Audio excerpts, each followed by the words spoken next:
Hello everyone. I am Carrie Rasmussen, a food safety specialist with Commercial Food Sanitation, also known as CFS. We welcome you to this discussion regarding sanitation as the cornerstone of food safety. We hope that through this course you will realize how change is happening, both in technology and in regulation, and how important your leadership is to the food industry. From 2014 through 2017, there were over 1,700 recalls recorded by the FDA and USDA. These recalls were due to allergens not being appropriately labeled, pathogens such as Salmonella, Listeria, and E. coli, foreign objects, and other reasons. Why do all of these recalls happen? Common causes for recalls are listed here. Indicators may be ignored, such as trends in food safety key performance indicators. Good manufacturing practices and company food safety protocols may be violated. The product risk profile may not be fully understood or validated.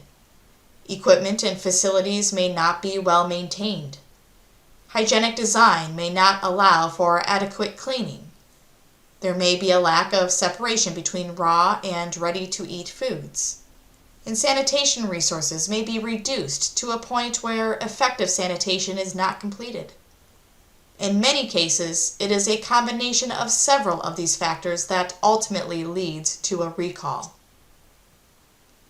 These are pictures of family members of our CFS team, all of whom are our closest relatives. As employees and leaders in the food industry, the production of safe products is our business. The impact of foodborne illnesses is painful for those who go through such an adverse event. Our role is to ensure safe products for our consumers, which includes our families and ourselves. When we consider our food safety programs, are we okay with almost perfect?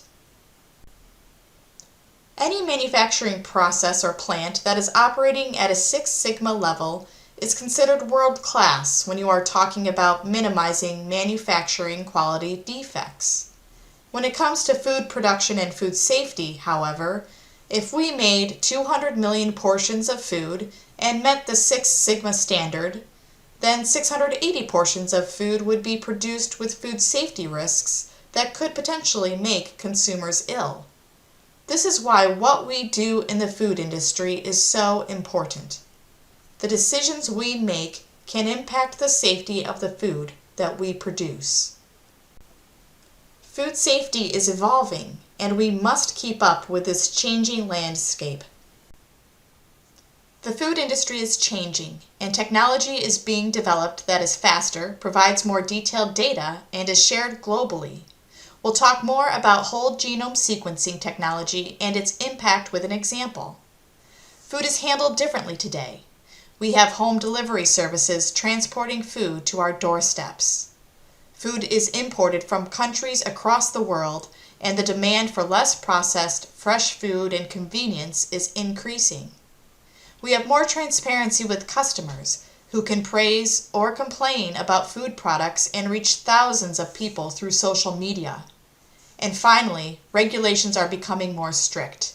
Across the world, health authorities are updating food safety laws, and we see a decrease in tolerance. Whole genome sequencing technology is used to identify the DNA sequence of a microorganism. This DNA sequence is specific, like a fingerprint. In this example, a plant is swabbed by a regulatory agency such as the FDA. The swab is sent in for whole genome sequencing testing, and the information for any pathogen that is found is placed in a database called Genome Tracker. For this example, we are calling the pathogen XT4. After the swabbing event, a little while later and somewhere else in the world, a family eats dinner and dessert, and someone in the household gets a foodborne illness. A sample is taken from the sick patient and is tested using whole genome sequencing technology. The DNA sequence from this test is run through the Genome Tracker database, which is an open database that collects data from countries around the world. The sequence is found to be a match with an existing pathogen, which is XT4.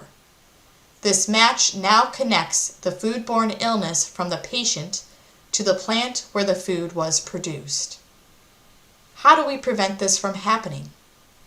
We need to keep pathogens out of our manufacturing environments, and our sanitation programs are critical in helping us achieve this goal. For good, consistent sanitation, you need to have a planned and disciplined approach. Good sanitation doesn't happen by accident or luck. Sanitation needs to be executed in a routine way every single time.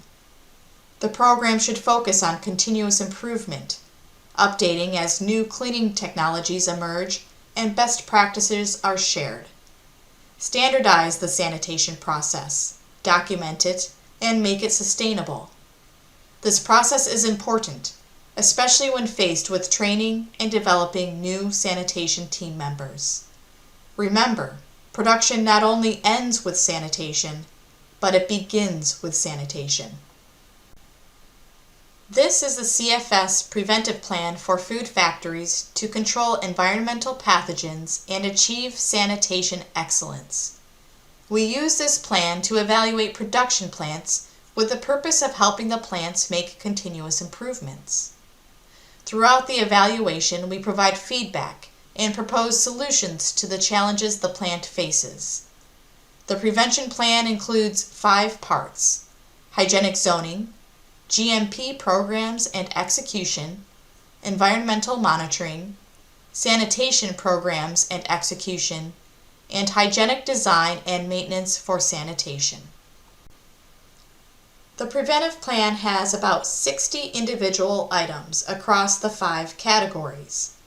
Each item is assessed on a scale from level 1, which is the lowest level and indicates that procedures and execution are not well established, to level 5, which is the highest level. Level 4 is our expectation and is the level that we encourage plants to achieve for each item. When it comes to food safety, think of standing on a cliff. There are a lot of pressures pushing us towards the edge of the cliff, which is indicated when we are at a level 1. Factors such as changes, older plants and older equipment, limited investment capital, and resource cutbacks push us towards the edge. We need to build our food safety program processes and execution to help us stay away from the cliff edge. With a goal of achieving level 4, we will stay on safer ground. In summary, sanitation is a cornerstone for food safety. We are in the business of making safe food for our customers, who include friends, family, and ourselves. For this reason, we need to have strong food safety programs and aim for perfection to keep us away from the edge of the cliff. Thank you for watching and listening. I hope you can apply your learnings into your daily job going forward. If you want to learn more, you can connect with us using the information shown on the slide. Email us at training@cf-san.com or visit us at our website at www.commercialfoodsanitation.com.